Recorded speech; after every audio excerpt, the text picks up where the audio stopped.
আসসালামু আলাইকুম। আকাশের অবস্থা খুবই খারাপ। আল্লাহ পাক দিয়েছে পানি, পুকুর পানি যা একেবারে সমান সমান,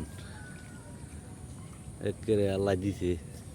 মিশিংয়েতে ফাইনটা লইলে এই ফাইনটা কম করিল 2000 টাকা দিলেও দিল হইলে না। আল্লাহ পাকে 1.5 ঘন্টা বৃষ্টি দিয়েছে, আমার পুকুর ফুল। আর পানি লাগতো না 1.5-2 মাসে। কি কাজ বাকি না, এই যে মাছও খালি ভাল পারতেছে। যখন মামুর বাইতেছি উল্টা বাজি খাইতেছে মাছ, দেখেন ভালো এস। এখন তো কি মজা লাগে আছে অনেক, দুগা খাইতে লয়ে খালি চলবো, আগে উল্টা বাজি খাইব। হ্যাঁ, জান সাইডে 5 দিয়া পানি আনছি, আর পানি লাগতো না, পানি বদ্ধ করে দিলে চলবো। আকাশের অবস্থা খুবই খারাপ, আবার বেশি হয়ে গেলে হ্যান্ডা যাইব গা মাছ। আলহামদুলিল্লাহ, খুব সুন্দর।